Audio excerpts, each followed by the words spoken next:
Good morning, Texas. It's just before 11 a.m. on April 6, 2021. I hope you're doing well. As I discussed yesterday, we've begun to try to make some adjustments in order to address a particular kind of budgeting process in order to lay a foundation this month that can then be built upon next month. I'm happy to say that in terms of me personally working with what I had available, that I believe that I fulfilled the requirements of what the anticipation was for these possibilities yesterday. And this is quite an adjustment. And one of the things that has to be considered is very real talk, as they say today. So I'm going to be very blunt with you, very direct. I know there might be some miscommunications and some things ongoing right now that might need to be clarified. So let me clarify that for you.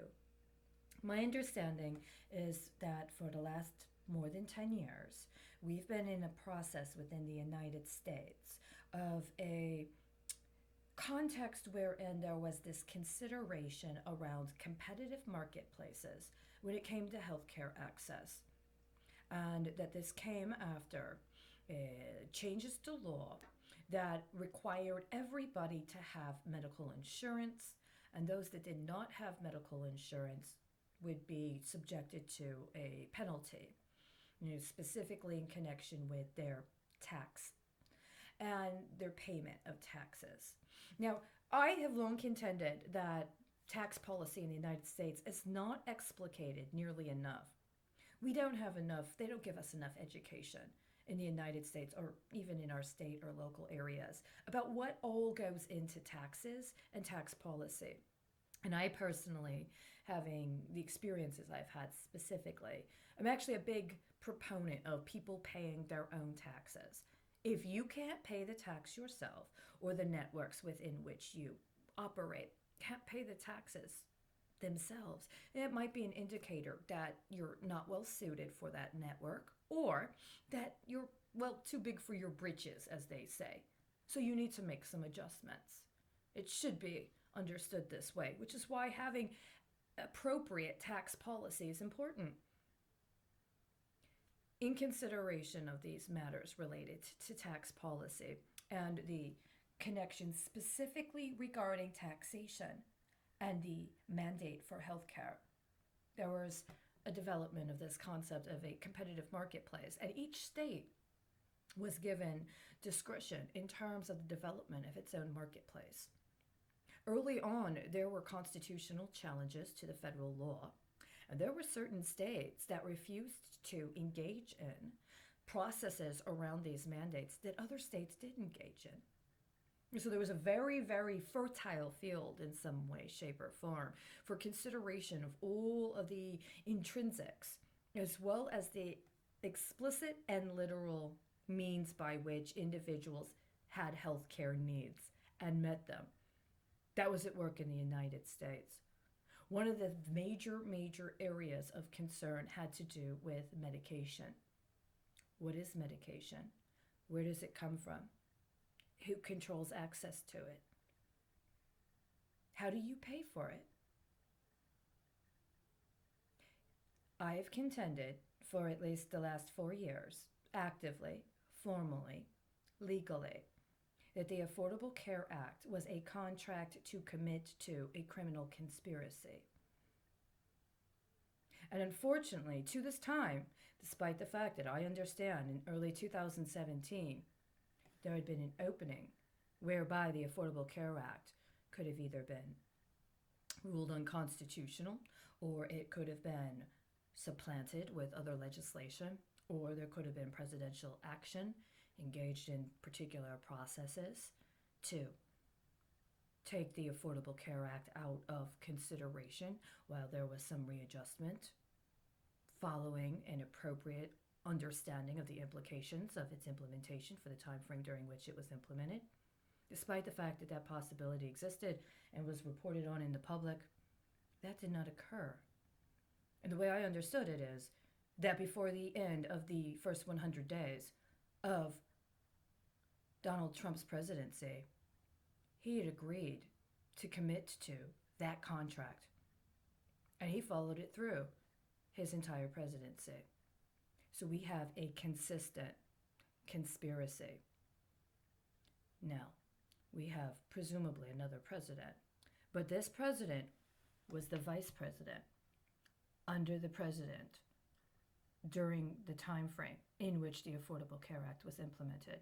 And I contend that's 100% strategic, deliberate, premeditated, and demonstrates that the Affordable Care Act, as a contract to commit to a criminal conspiracy, is one of a number of contracts to commit to a criminal conspiracy that goes back at least 3.5 to 4 decades. As a matter of fact, while I personally don't like conspiracy theories, very relevant questions have to be asked about these specific timelines and chains of events that go all the way back to what happened when the President of the United States, John F. Kennedy, was assassinated, and what later happened when the President of the United States, Ronald Reagan, was attempted for assassination, but not successfully killed. That, however, is one thing. It could be called foundation.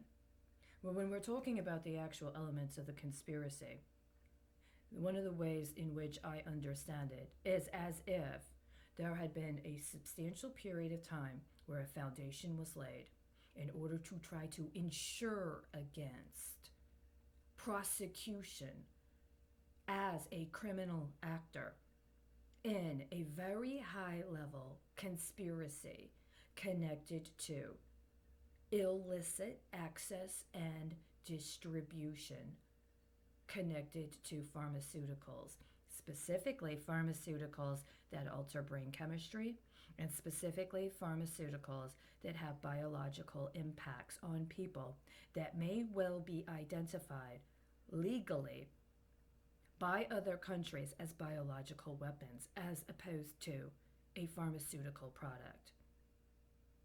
That is why considerations of a contract to commit at the level of the president and Congress is so important.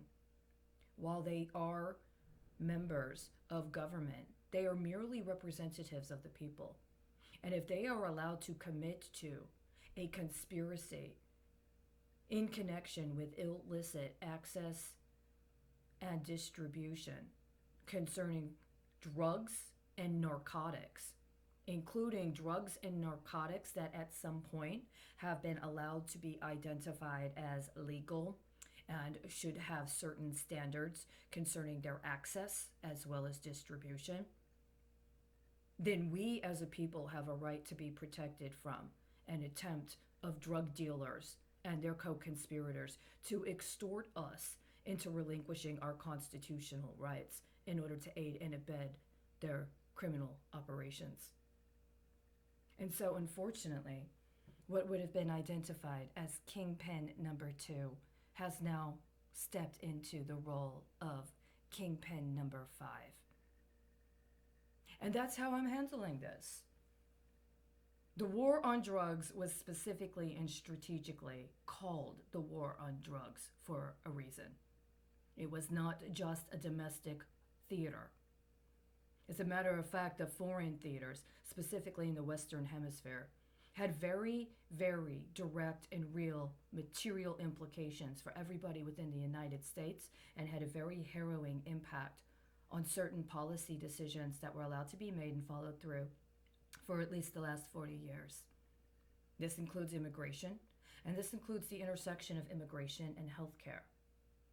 That's another reason why the contract to commit, that is the Affordable Care Act, needs to be addressed as such. So, in consideration of that, we are in a very significant situation when, as I understand, one has to address the implications of being subjected to an extortionate scheme being wielded by drug traffickers, including drug traffickers in a very bureaucratic and hierarchical organizational structure, one which attempts to try to compel demonstrations of loyalty to those that are identified as being in control as opposed to following the law. Then we have to take into consideration those which are willingly aiding and abetting, those which are seeking to acquire their own political clout within that organization, including at the expense of other people. And those that may have been put into a situation where they're being compelled or coerced, including under threat of death, threat of economic harm, or threat of violence against a loved one. That's exactly how I see this. That's why I say we are in a situation where warfare has been engaged upon us. The only way I understand that we can get through this and also maintain what is good and right about us is to approach it as such, even if you're a pacifist. The question gets called at some point in your life, perhaps, where you have to deal with what does it mean to have to experience a daily reality when violence and threats of violence are trying to get you to cede what is good and right about yourself and your family and your people in order to cooperate with a conspiracy that defies imagination, including to the point where you don't even know how to talk about it. Now, I happen to be very stubborn. I insist on finding ways to talk about it. And if I'm wrong, I'll admit I'm wrong. But thus far, I have no proof that I am. So I'm going to follow through and I'm going to move forward in accordance with this sort of foundation. Today is the second day of this week. I understand that there are certain things that need to be done in terms of being able to take care of ourselves and make sure that we're ready. If I'm understanding correctly, there is still a process whereby there may be considerations on the court level, or what is operating under the auspices of being the court level within the state of Texas, concerning processes related to a moratorium on evictions that presumably was put forward by the CDC that may or may not be honored. First of all, let me say, if you have a consideration that the Centers for Disease Control may be an organization that is compromised and may or may not be aiding and abetting criminal activity, I agree with you and I support that. However, we have a duty to make sure that people aren't unduly exposed to circumstances wherein the exacerbation to engage in biological weapons paradigms can be exploited. Evicting people now and trying to justify it under any other rubric, up to and including a secret agenda to try to wield some leverage and some other effort to address concerns regarding the Centers for Disease Control, would play into that no matter how you look at it. We still have not attended to the manners in which our surveillance regime and the misrepresentations of the security regime associated with it that have rolled out concurrent to and have been adjusted for concurrent to this process around the alleged COVID-19 epidemic are exacerbating people's actual health, and not just health but also state of mind, which could make them more vulnerable to exploitation, including exploitation attempting to compel them to cooperate with illegal activity. I think that what would be a more prudent and a more effective use of any sort of judicial or legal resources that are sincere would be to engage in actual efforts to prosecute abuses of the illegal distribution of other kinds of pharmaceutical drugs that are going on concurrent to this time frame. I have evidence that as soon as the announcements around COVID-19 started, that various state agencies operating in conjunction with waivers that were being requested from the Health and Human Services were correlating with speculation on provision of mental health services under the auspices that people that were being quarantined might experience some kind of stress. I believe that this has been exploited in the last year, and part of that exploitation has gone into illegal politicking in an effort to try to legalize marijuana.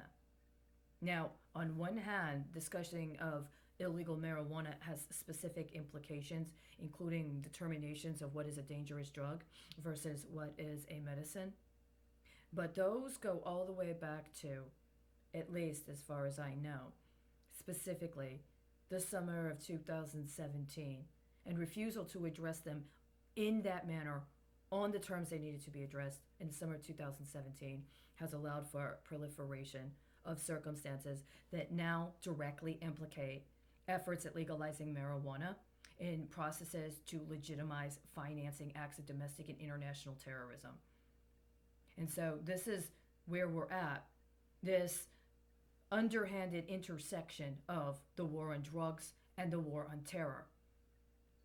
And the understanding that right now the way they're intersecting is through an actual biological warfare campaign that is attempting to supplant what would have been an appropriate national security or national defense response, including by the military, by the National Guard, with warriors in healthcare that have a very long term track record of not even attending to the basic requirements in order to qualify as healthcare workers.